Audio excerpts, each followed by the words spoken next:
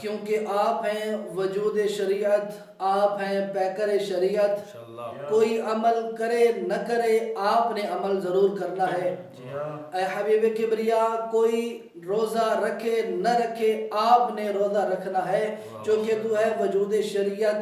اے حبیب، کوئی نماز پڑھے نہ پڑھے، لیکن تم نے نماز پڑھنی ہے، چونکہ تو ہے پیکر شریعت۔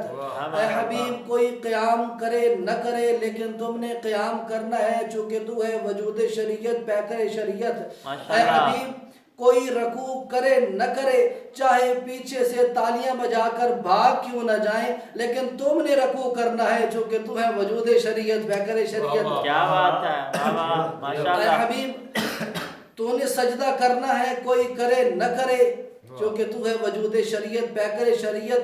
تو تاریخ مرتب کرنے والے تاریخ دانوں کو یہ بتا دینا چاہتا ہوں کہ رسول خدا صلی اللہ علیہ وآلہ وسلم نے قیام کیا امر الہی سے، رکوع کیا امر الہی سے، سجدہ کیا امر الہی سے۔ اب سجدے کو جو طول دے رہا ہے وہ اپنی مرضی سے نہیں بلکہ وحی الہی ہے۔ سبحان اللہ، نعرہ حیدری، سجدے کو طول دینا اس نواسے سے اپنی ذاتی محبت کی وجہ سے نہیں، بلکہ چونکہ وہ وما ینطق عن الہوا کا مصداق ہے، تو اس کی محبت بھی امر الہی ہے۔ سبحان اللہ،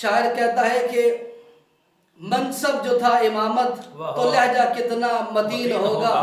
توجہ میری طرف، منصب جو تھا امامت تو لہجہ کتنا متین ہوگا۔ خدا نے معصوم جو بنایا تو عصمتوں کا متین ہوگا۔ توجہ میری طرف، خدا نے معصوم جو بنایا تو عصمتوں کا متین ہوگا۔ لعاب سرور، لہو علی کا بطول کی گود، حسن شبر، یہ ساری چیزیں ملا کے دیکھو حسین کتنا حسین ہوگا۔ نعرہ حیدری،